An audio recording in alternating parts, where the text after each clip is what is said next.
Hello and welcome to the Addicts Anonymous podcast. I'm your host, Jim Rochelles. Today is episode 255, and today we're going to be interviewing Julie. How you doing, Julie? I am good. Thank you so much for having me. It is an honor to be here with you. Well, we're happy to have you. I'm thanking you for doing this. Much appreciated. So where are you Yeah, located? You said you're in Colorado? I am. I am in a tiny little town in western Colorado, kind of up in the mountains, and I live on a small ranch, about 40 acres. So we raise cattle and we raise hay, and it keeps me very, very busy. Oh, you raise cattle and hay? Yeah. How is it raising cattle? Is that hard? Um, it's not hard. I will say, am I allowed to cuss? Um, Yeah. Cows are assholes. They just are. They will always be looking for every possibility to get out and cause problems. But it's not hard to raise cattle. We don't raise a whole lot. It's just a little part of what we do here. So Very cool. yeah. All right. So let's get into it. Like I was saying before, first question, let's start off with your childhood. How was it growing up? Yeah, so my story is actually centered around a lot of like shame and perfectionism and self-worth, and that stuff all definitely started in my childhood. So I will preface this by saying my parents are wonderful people who absolutely did the best that they could with what they had and what they knew at the time. Like I think most of us as parents do. Um, that said, now that I've made it almost a couple years into recovery, and this is my second time around, I can look back and realize what parts of my childhood actually kind of caused me to feel the way that I do about myself. So I want to say like it was very white picket fence for the most part. Like I mean, I had an amazing childhood. It was very picture perfect. I had dance classes and cheerleading, and I went to a private school and it all looked really, really perfect. Um, but that definitely also put a lot of pressure on me, and I was the only girl and that was, even like cousins and stuff. And when you're the only girl, everybody likes to dote on you. And I don't know, it just for whatever reason that created a lot of pressure that I felt like I had to be amazing. And so I got the straight A's and I was the head cheerleader and all of those things. Um, which I thought made me feel good, but I'm realizing now looking back, a lot of that was performing and trying to meet the expectations that I thought people had of me. I don't know if that makes sense. No, it So, makes sense. A lot of pressure on you, um, you felt. yeah, I did. And I think I felt that from a really young age, and I just learned how to meet those expectations. And some of those were probably expectations I put on myself too. But I remember being really young. We're talking, third, fourth, fifth grade even, and really just wanting to be the best and all of that. So, yeah, and I don't know, it set the stage for I think the rest of my life and the way that I felt about myself. So, fast forward into the teen years, and that's when emotions start to hit. And especially for young ladies, those emotions are big and we don't know what to do with them. And they wallop you upside the head when you turn about 14 and the world changes. How do you mean? Like, so what kind of things happen once you turn 14 for a woman? I mean, I guess, well, and I say 14, like 13, 14, that those teenage years. And I think maybe this happens for boys too. But for me, it was like, it's just that coming of age time when you start looking for your place in the world and you start trying to figure out who you really are. And, you're starting to discover your identity and you're starting to like the relationships get more meaningful. So that's when, you start having your first boyfriend or girlfriend and you start looking for a little bit of independence. So that relationship with your parents starts just shifting. And all of that is normal. But for me, that also came with a lot of emotions. So, when the first boy that I thought I was in love with or was in love with for a 13 or 14-year-old, when he broke up with me, I was absolutely crushed and devastated. And that was a huge emotion that I just hadn't really felt before. And, the anger at my parents for just not understanding me, which I think Yeah. most of us feel. And those were big emotions. I think that the emotions just get bigger and they have a tendency to kind of start taking over when you hit those teen years. Yeah.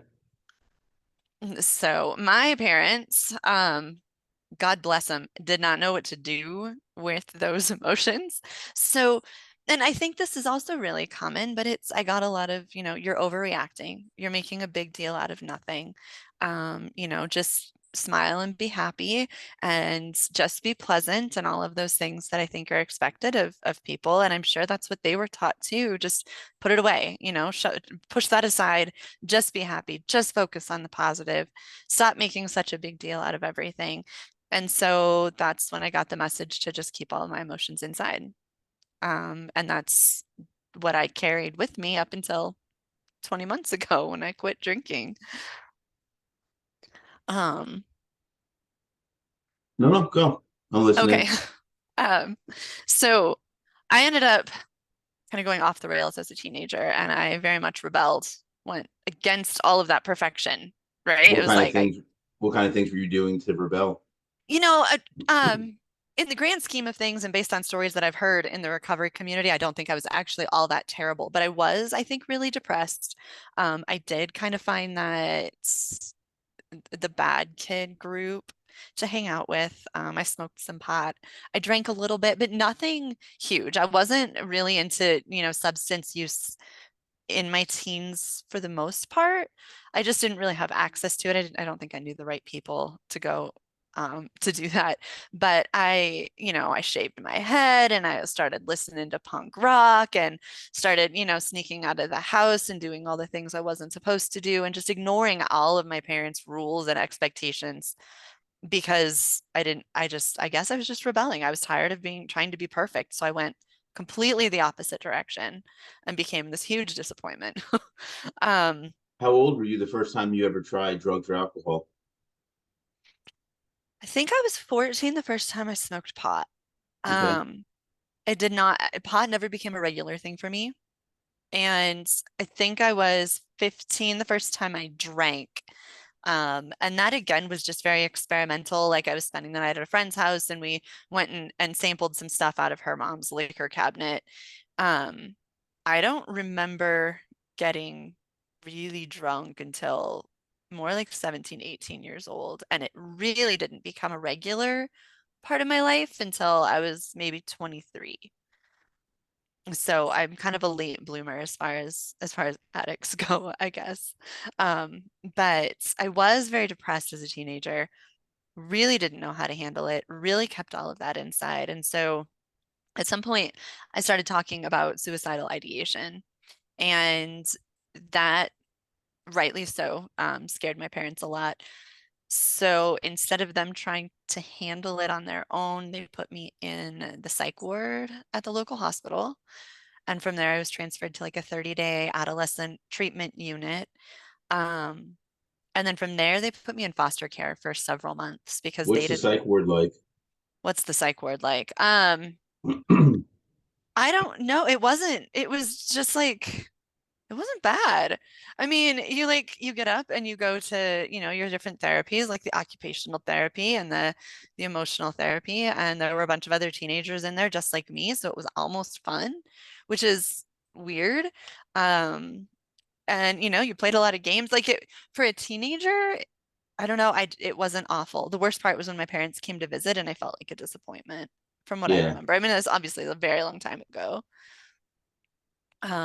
But they just didn't know what to do with me. And when a teenager says that they're starting to think about suicide, any parent would be terrified. Um, for them, it was like, put me somewhere else so somebody else could take care of me. And I'm starting to realize like the messaging that I got from that was, if you're acting in a way we don't know how to deal with, we're going to give you to somebody else. And then there's a lot of worthiness stuff that comes out of that, right? Not good enough. My parents don't want me anymore. Um, so I think it was really devastating for me looking back. At the time, I think I just coped. That's all I knew how to do, was just get through each day. So I was in foster care. I was in a group home for several months, with a bunch of other much more troubled girls than I Why were you in foster was. care? Because after I left the psych ward and then the adolescent treatment unit thing, um, instead of letting me go home, my parents decided to put me in foster care because they thought that somebody else could do a better job of keeping me safe than they could. Um, and at that point, I think that just pretty much like that ruined my relationship with my parents for a really long time. How old were you Um, when that happened? I was 16. 16, 17. I think I turned 17 while I was in foster care. So from there, I moved home for a little bit after they decided that they could handle me again, but it wasn't very long before I moved out. So I moved out when I was 17 years old, and I never did go back and live at home again. It's very young. It is very young. I was also I dropped out of high school, and got my GED, and I got a job. I was a really mature and responsible kid. Like that perfectionism from my childhood stuck, even though I was doing my rebellious thing. I was very capable and very mature. So while I don't necessarily, I wouldn't say I regret dropping out of high school. I don't know. I felt it was what I felt like I had to do at that time, I think. So what So, happened after you got your GED? What'd you do with your life? well, very quickly I became a mom. I got my GED. I went to about a semester of college and realized I had no idea what I wanted to do with my life. And so college just didn't make any sense for me. I met a guy and got pregnant at 19 and married him because that's what you do when you get pregnant at 19. And had my oldest. So I was 20 when I had her. Ended up being a stay-at-home mom. She had a lot of health issues. She was born really premature.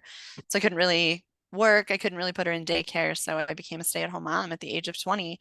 Um, and that is what I have done ever since then. I've only ever been a stay-at-home mom for the most part, other than, like Taco Bell kind of jobs when I was younger.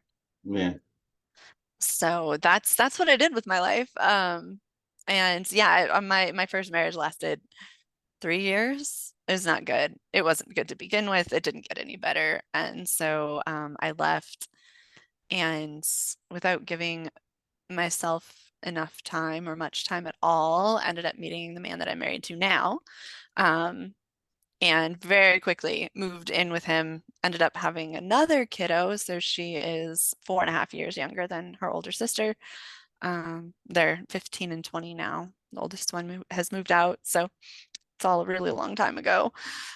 Um, but yeah, so that's where I'm at now. I've been um, a housewife and a stay-at-home mom. I'm a homeschool mom. I've only ever homeschooled. My kids have never gone to school. Um, how do you make that decision? Because I always said to myself, I wonder if I would ever be able to do that. But then it's like, I don't know. I would feel like I wouldn't want to screw up. um, Well, that part, I mean, I feel like I couldn't screw my kids up worse than public school screwed me up. Um, so I don't know. I had a really rough experience in public school. I was definitely one of the smart kids and definitely made fun of for it. And I really struggled to make friends and I was bullied a lot. And I didn't want my kids to experience that. And then add to that, I mean, I'd always wanted to be a teacher anyway. Um, and then add to that the fact that my husband now was homeschooled. So meeting somebody who was homeschooled and realizing he's a perfectly functional adult made me realize maybe it was possible. So that's the decision that we made, is that I would homeschool the kids. And I don't have any regrets doing that. It's been an amazing experience. So That sounds awesome. See, me and math, we don't agree. I would never be able to get my kids math lessons. Like once you get yeah, to advanced stuff, you find the curriculum and things that teach it for you. And I've completely relearned algebra with my kids because math was not my strong suit either. I could teach English forever, but math was always my hard one too. So I'm relearning it with them, and it's gone okay. Like my oldest just graduated, and she's got everything she needs. I think she's very well educated, and the youngest is going to be a junior next year. So they're both definitely on the right track as far as how much they know and need to know, and probably in a lot of ways they have more life skills, I think, than a lot of kids come out of school with. So that's awesome. yeah, it's been really good. It's a great experience. That all also plays a big part in like why my drinking ramped up so much. Going back to the shame and the perfectionism and all of that, the self-worth piece. I think somewhere in there I got the message that I had to be good enough in order to be loved. And I think that was, from my childhood. And so transfer that into a marriage, and I come into this marriage feeling like I have to perform well enough to deserve love, to be good enough. And that turns very quickly into perfectionism and like that have to do it all mentality. So um, that turned into homeschooling, which is in itself a full-time job.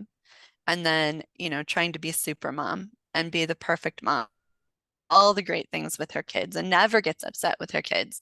And then be the perfect wife who cooks the dinner and, keeps the house spotless and always has a smile on her face. And then add to that, we moved to where I live now. So then I'm running a 40-acre ranch and I'm milking goats and I'm growing this huge garden where I'm raising a lot of the food that we eat for an entire year. And then I got involved in volunteer work and I started, volunteering for the local 4-H club. And that was taking up another 15 hours a week. And I just took on more and more and more and more. And I did everything I could maxed out because I felt like that's what I had to do to prove my worth, to prove who I was, and that I had value and to get people to like me and to make me, my goal, I think, was to make me feel good about myself.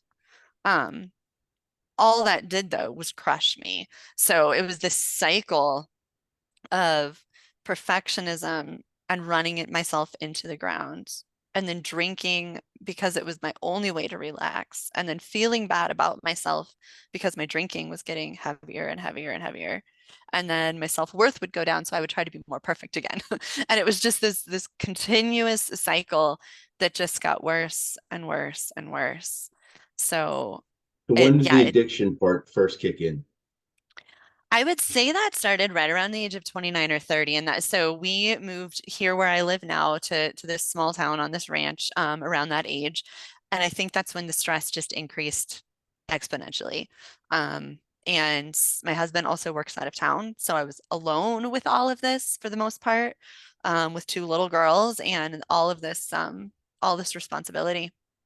And so probably 29 or 30, I started realizing alcohol was what helped me relax and not feel so bad about myself or not be so stressed out about everything. And that turned into drinking just about every night. Um, and then I would tell myself I'll take a break. Like I recognized I've gone back and looked at journals and like 32, 33 years old. I'm like, I have to quit drinking. This is turning into a problem. I don't think I realized how much of a problem for several years after that. I'm 40 now. Um, but yeah, it was right around that time that the drinking really started taking hold, I would say. What kind of ways was it taking hold? What would you be doing that you wouldn't usually be doing? The biggest thing was just drinking. I would just drink myself to sleep every night. Nobody in my family knew that I was drinking as much as I was. Nobody suspected it. I don't know that my children really had any idea up until the very, very end of my addiction, that I was drinking the way that I was. So, I mean, it was very easy for me to put away a bottle and a half of wine at night, but I wouldn't even start like really drinking until the kids were in bed. So I would, all the way up until story time, I would be the quote unquote perfect mom and get my kids in bed. And then I would just drink alcohol until I passed out. And I would wake up in the morning like not remembering what happened. And I would feel so like physically just, completely hungover and ill and still force myself to push through the day. I'd still get up at 5 o'clock in the morning, hit the ground running, do everything I was supposed to do. And it was like this perpetual cycle of exhaustion and drinking and hangovers. I remember it started getting worse and worse. I would start drinking a little bit earlier and trying to pretend like I was normal. Um, but I remember reading stories to my kids and I wouldn't remember what I had read the night before. So I would start reading and they'd be like, Mom, you already read this to us.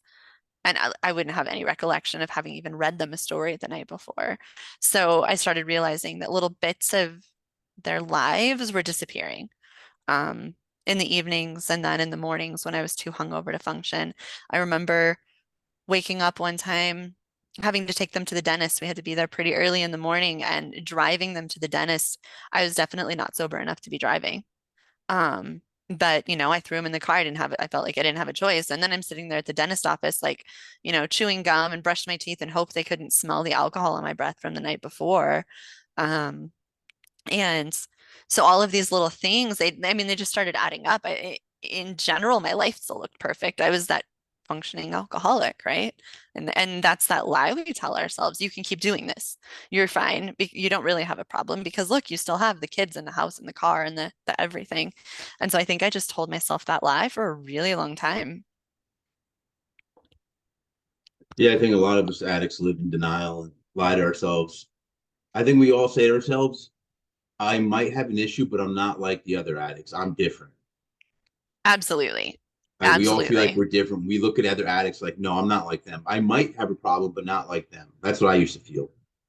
Oh, for sure. Because I would Yeah. say to my ex-girlfriend when she every now and then would say, the drinking thing or go see a therapist or whatever, I would say, what am I going to tell them that I'm the best salesman at work? At the time I was, I good at work. I went to work on time. I was here early every day, didn't leave to Hmm. the last person. So I thought I was doing well. I didn't realize the alcohol was slowly killing me though. Right. Yeah, exactly. Well, and so in 2019, I just felt so depressed and anxious and sad about how bad my drinking had gotten. I mean, there were times that I was drinking at noon, right? And still somehow being the perfect mom. Perfect. I say that, tongue in cheek. But it was really bad. And so there was one day that I just decided I was quitting. And I told my husband I have to quit drinking. I never told him I think I have a problem. I just said I have to quit drinking. And he was like, okay, sure. Like I think maybe he thought it was for health reasons. Um, and I lasted 14 months. So I quit drinking in 2019. It lasted through summer of 2020. So even the beginning of the pandemic, him losing his job. I mean, I made it through a lot of stuff, but I never reached out and asked anybody for help. I never told a soul that I was quitting drinking, that I think I had a problem, that quitting drinking was really, really hard for me. And a big part of it was what you just said. I'm like, I'm not like those people. I wasn't going to go to a meeting because I'm not like the people that need meetings, right? I'm like, I have somehow set myself apart that I'm not the guy under the bridge. Therefore, I'm not like the rest of those alcoholics. Exactly. And that I started drinking again after 14 months. So I mean, I white knuckled it through over a year without a single bit of support, without talking to anybody. I did get a therapist and I talked to her, but she didn't really understand addiction. So we weren't really focusing on the drinking. We were just focusing on the other areas of my life, the perfectionism and the self-worth and all of that, which I think helped. But I needed to talk to people who actually had experienced addiction and were actually in recovery and knew what that looked like so that I had some kind of idea of what this was supposed to look like. And I never did that. There was so much shame. Like I was not going to show my face at a meeting. And I know I said I live in a small town. We do have an AA meeting in this town. When you live in a town of 500 people, there's nothing anonymous about AA, right? Mhm. There's, everybody parked outside the clinic on Friday night at 7 o'clock. Like everybody knows everybody's cars. That would not have been an anonymous activity for me.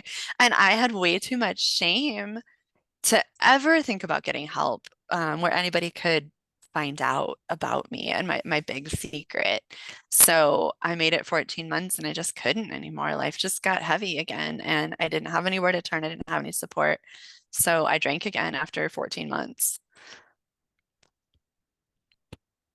Wow, it sucks.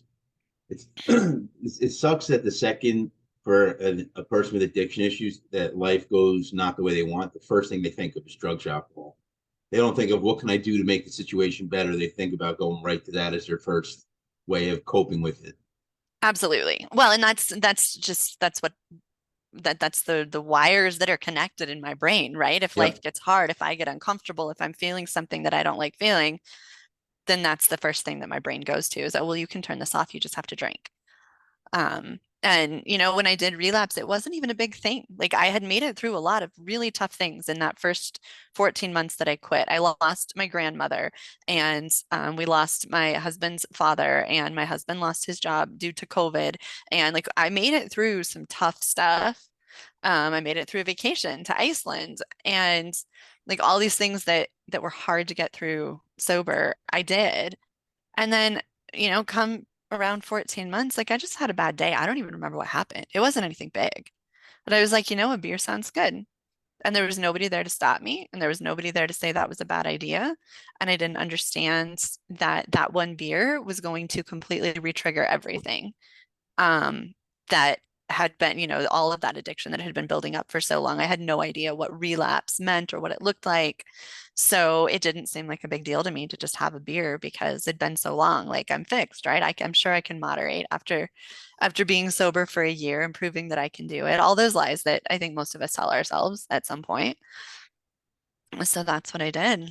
Um, and it took a long time for that to ramp back up into serious problematic drinking again. So for like 6 months, I moderated pretty dang well. It took a lot of effort. I had to really think about it. I was counting drinks. I was telling myself, like, I was, all those things that we did. Like we tried to set rules for ourselves. I can only drink on Friday nights, or I'm only Mhm. gonna have 2 drinks, or whatever. Like I did that for about 6 months. Um, and just when I was starting to realize it was getting really hard to moderate, my life kind of got flipped upside down. So and this is going to sound silly to people who don't have dogs, but I'm a dog person. I had adopted a dog about 2 years prior, who was absolutely my very best friend. I had rescued her. She followed me everywhere. She was, I mean, I spent a lot of time training her and helping her overcome all of her abuse issues. And yeah, she was my heart dog. That's how I described that. Her name was Hope. And my neighbor shot my dog. So I Why? was because he's a terrible person. Oh my God. Um, so it was super traumatic for me. Everything was fine. I mean, I can like tell you where I was the moment that I got the phone call telling me that my neighbor had shot my dog. And the first thing I did, like instantly, was drive to the liquor store and buy a bottle of Jack Daniels, and a bottle of wine. I don't know why I bought those two, but that's what I bought. They don't go good together, just saying. And I came home and I drank them. And that was the end of moderating for me. Um, and I never really stopped after that point. So like I didn't know how to deal with grief. I didn't know how to deal with trauma. I didn't know how to deal with loss. I couldn't handle any of that. My husband, I think, felt like I was really overreacting. And so then I was trying to turn all those feelings off and hold them inside even more. And yeah, that's when the major life-changing alcohol took over my life, kind of drinking started. Was all in that instant. Um, and what I learned from that is even if I could moderate, if life happens, which life will always happen because it's life, and alcohol is on the table as an option, that's the option I'm going to take. If it's there and that, if everything gets so hard that I don't know how to cope with it, and I think that alcohol, can be an option for me, that's what I'm going to do. And it will absolutely take over my life.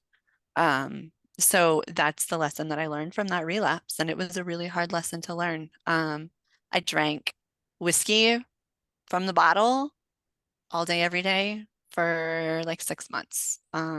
There are like, I mean, driving drunk, driving my kids around at this point. They're teenagers and they want to go do things with their friends. And I remember taking one to like a rodeo. I don't remember coming home from that rodeo.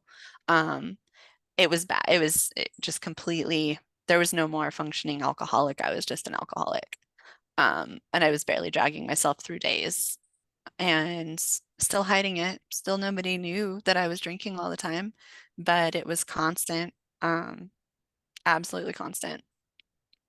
So yeah, that I had that was my rock bottom moment was about 6 months after that. And I wrecked my car. I was really angry with my oldest, and she was 19 at the time, I think. So, old enough to do a pretty good job of pushing all my buttons. And I got angry and I left and I was like, I'm going for a drive. And it was 6 o'clock in the evening and I had been drunk since 10 that morning. So I started rage driving around the block. And I say around the block, I live, out on backcountry dirt roads, right? Um, so I went and drove this loop um, that people drive when, I know a lot of people who drive that drunk. And I just got angrier and angrier the longer I drove, and I managed to not navigate a turn properly, and I totaled my car, ran it into a fence. It was nighttime. I was only maybe a mile and a half away from home, and that turned into me like rage screaming on the side of the road in front of all my neighbors. Just it was mortifying. Like to think back on it, there's so much shame in that experience and everything that I went through. My husband showed up with my oldest daughter, the one who had been pushing my buttons, and I just lost my shit, like screaming all kinds of horrible things. I don't remember most of the night. I have snippets, um, because I was so blackout drunk. So that was rock bottom. And I knew at that point I had to quit for good. I knew it just couldn't be an option for me anymore. So, um, it still took me another month and a half to actually quit completely, which is crazy to me because I mean, after a moment like that, you'd think you just stop, right? But that's not how addiction works. So my brain would still be like, you're fine. You can just have a couple drinks. And it took me about a month and a half to really actually feel like I could stop. So what did you do? You said for that month and a half, how did you actually stop? Is there anything you did in particular? Yeah. So I had like a life-changing moment. It was 10 o'clock in the morning on September 12th, and I had an app on my phone. It's called the I Am Sober app. I don't know if you've heard of it or not, I but think I have that. It keeps track of how many days sober and also how much money you saved.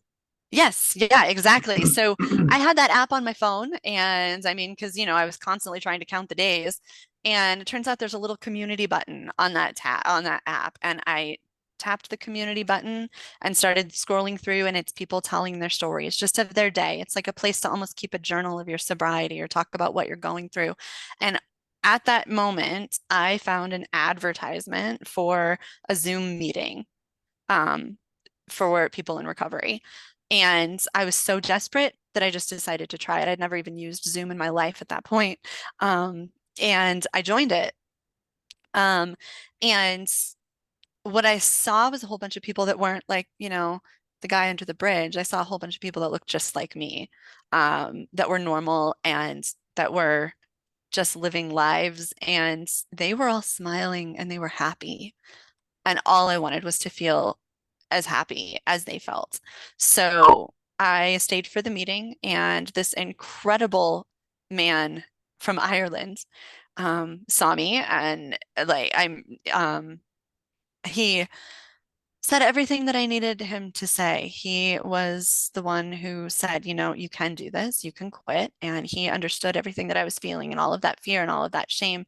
And, one addict knows another addict. Um, and he just understood. And I don't think I had ever felt understood. I had never talked to anybody about addiction before, and that was the first time that I felt that shame lift a little bit. And so at that moment, I decided I wasn't going to drink anymore. And I went to the next meeting the next day.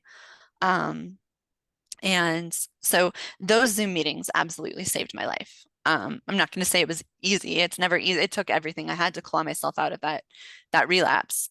But the people, the connection from those meetings is what finally saved me. So that's the place where I could finally go and start talking about the perfectionism and start talking about the shame and start talking about how much I hated who I was and start talking about the struggles with my relationships and why I felt like I was a bad mom and why I felt like I wasn't a good wife and all of those things that were causing me all of this shame that were forcing me to feel like I had to be perfect.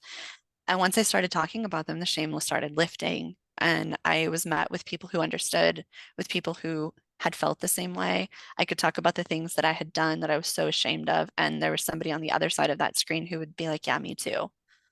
And so I didn't feel so bad. And meeting after meeting, I stopped feeling so terrible about myself. And it started turning into something that like I felt like I could overcome. And yeah, I think that was primarily what made recovery possible for me this time around. I think once you find that there's other people who want what you went through and you get that community, it's just Hmm. something that changes your life. because before that you feel so alone. You're all by yourself. You're not like anyone else, and out of nowhere you're like, oh, there's a bunch of us out there. And like you said, this guy gets me. He understands me. Yeah, Yeah, it's amazing what community absolutely. could do. It is a community. Like I feel so much for the people who still haven't found a community because I think a lot of times it is just because of that shame that they haven't reached out and looked for a place to talk about what they're going through. And that's what I did for that whole first 14 months, right? I mean, I knew there were places, I knew there were options. I had way too much shame to actually use any of them. And I didn't want to believe that I was one of those people. And that absolutely stopped me from getting the help that I needed. And just yeah, that sense of community and that sense of not being alone and that sense of you're not the only person who's done these things and who has felt this way was life changing for me. And this is stuff that I was feeling even before I was an addict, right? These are all the things I should have been talking about when I was 14 years old, talking about those emotions and the things that I was feeling. And I never had a place to talk about any of that stuff before. And suddenly in these meetings, I'm meeting all of these other people who know how to have those conversations and who don't tell me, yeah, you need to stop being so upset and turn that off. And they just let me talk about what it is that I'm experiencing. And it changed everything for me. I'm actually leaving in a couple days. I'm going to fly across the country to go meet a whole bunch of those people from those Zoom meetings from the I Am Sober app. There's like 40 of us getting together for a Oh weekend in wow, North Carolina. And we're going that's to go hang amazing. out in person. Yeah, I'm so excited. These friendships have turned into the most important relationships in my life. I met my very best friend there, and he's actually Canadian. So, I've met people from all over the world, and these are relationships that are so meaningful and real. And people struggle with the idea that, you can have a real and meaningful relationship over Zoom, or over the internet. And I think it's absolutely possible. Like the only thing that's missing is a hug. But our friendships are so meaningful because we're actually meeting each other, below surface level. What's really going on in your life? Tell me your actual story. And we're sharing that. And yeah, it's an incredible experience if you've never had that before. Yeah, it's amazing. Like I said, with like-minded individuals, it feels so much better. I remember the first time I went into rehab and I heard other people speak, and also when I read the big book, I was just like, wow, I'm not alone. Exactly, exactly. So what that turned into for me, once I started overcoming the shame of addiction, um, and then I started meeting other women who still were buried in that shame. I realized how much I wanted to start talking about it. Like I started getting really angry at alcohol and at addiction and at the stigma and everything else that's holding people back from getting the help that they need because it held me back for so long. So I actually started podcasting in September of last year. I did a little bit of podcasting before that, and I hosted just like a handful of episodes as a guest host. But in September, I with my friend from Canada, his name's Steve. I think you might end up meeting him at some point too. But we started through the Glass Recovery podcast. So what we did was we took these meetings that we had been going to, and we would all show up at these meetings. We would all show up. There'd be 30 or 40 of us, but then for half an hour we would divide out into 4 or 5 people, like into small groups, and that's where we would have a discussion. And such incredible stuff came out of those discussions. We decided to try to recreate that in a podcast so we could record it. So we have our podcast format is different than this in that we have 4 or 5 people come join us and we have a conversation about a topic, just like you would at a recovery meeting. And just sharing, we've covered topics like regret or shame or dealing with cravings or anger or forgiving yourself and all these different topics and just get other people's stories. And the reason that that was so important to me is because there's so many people out there that aren't going to show up to a meeting that could still really stand to hear what happens at a meeting. And so we wanted to make that more available for other people because I think there's so many people that are still hiding in shame, and I think that that will kill people if they don't find some kind of resource. And the more of us that are out there sharing our stories like this, like what you do here, and everybody, even on social media. There are people out there that are finally just saying, "Hey, I have a problem with alcohol." And when somebody does that, it makes it a little bit more okay for the person that's still not willing to talk about it. It makes them feel a little bit more okay with who they are. So I think there's a lot of value in just sharing our stories. Absolutely. That's why I do this.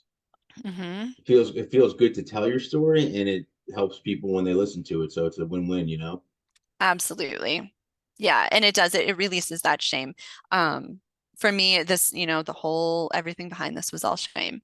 And as soon as you start talking about it, that shame starts lifting. Yeah. And I had heard that. People had said that before. You have to be vulnerable in order to get rid of that shame. I'm like, no, I'm not going to do that. I'm just going to hold this here forever and never let anybody see all of these flaws and imperfections. And it turns out as soon as you start letting people in, that shame starts lifting and your life becomes something you can actually work through instead of just staying buried by it. That's great. Glad to hear you're doing so well. Thank you. So let me ask you, do you have any tips or tricks things that you do to keep yourself sober that might be beneficial to other people to hear? Yeah, I think that's a really good question, and I could make it a really long answer, but I'll try not to. For me, I think the important thing is doing something that helps my recovery every single day. There are days that I don't even think about being sober anymore. It just doesn't feel like it's something that's weighing in my life. I still need to make sure that I am maintaining my sobriety. So for me, that looks like journaling every morning and making a note of my emotions and realizing that maybe I need to, do some self-care, whatever that might look like that day, or just take some time to myself. It looks like hiking on a regular basis. It looks like talking to people in the recovery community pretty much daily. Um, and somebody had said it's, and I think this might be an AA saying, actually. I've never done AA, but it's hard to drink on a head full of sobriety. And so for me, just keeping recovery, keeping sobriety, kind of constantly moving through my life, whether that's being on podcasts or hosting podcasts or listening to podcasts or reading books or talking to people or coaching people or whatever that is, the more that that stuff is just flowing through my life on a regular basis, um, the less I feel like I'm having cravings or struggling with staying sober, if that makes sense. No, it does. Um, and in general, 100%, if you're having a craving, my best piece of advice is reach out and talk to somebody. It doesn't Yeah. even matter who. It can be a stranger, anybody at a meeting or on an app or whatever. Reaching out and talking to somebody has absolutely been the most important tool that I've used to make it through all of those hard days and hard nights. Yeah, especially nowadays with the internet and stuff, you could always find someone. Like we see people on my Facebook group all the time, just reach out for help and you get like 20 responses within like an hour. Absolutely. Yeah, there are people out there who will help you. All you have to do is ask. And it takes so much courage to ask for help, especially if you've never done it before. Um, but there are people that are on the other end of that Zoom call or on the other end of that Facebook group that just want to help you because in recovery, all we want is to lift up the people around us and help them on this journey. Like we all know what it feels like to be all the way down there, and we all know what it feels like to be where we are now, and all we want is to help other people. I've never met a person in recovery that wouldn't do anything they could to help the next person along their way. Yeah, no, I mean that's part of the reason a lot of people do this podcast. A lot of people say, well, someone might hear it and it might help. Absolutely. Yeah. So did you have anything else you want to chat about? We're getting towards the end here. Um, I don't I don't think so. I think that's the gist of my story. It's I the guess gist in of your the story. end, I hope that maybe my story can give somebody out there a little bit of hope. I know we all come from a different place, we all come from a different background. Um, and I know especially there's stay-at-home moms, there's women out there who are drinking every night and don't know what to do with it. And I guess I just want people to know there is hope and that you can do it and that it is worth everything that it takes to get to the other side. Well, I want to say thank you so much for coming on today. It means a lot. You had quite a story there. Yeah, thank you so much for having me. It's really been an honor. It's been wonderful to meet you, and I absolutely love what you were doing here. Thank you very much. All right, so sit tight for a minute. I'm going to do the little sales pitch here for the group. All right, Okay. everyone watching and listening, if you like what you saw on her, go below and give us a like. Also, subscribe to see when we upload new videos. You can check us out on all social media. We're on Twitter, Facebook, Reddit, TikTok, Instagram, you name it, we're on it. Also, check out our website, www.addicts-anonymous.com. There's plenty of free resources as well as free literature. And the last thing is Addicts Anonymous has a book coming out. It should be out this week with the ebook and Kindle. And then hopefully within another 2 weeks, the paperback and hardcover will be available. So I'll keep everyone posted on that. I really hope you guys enjoyed the podcast, and we'll catch you next time.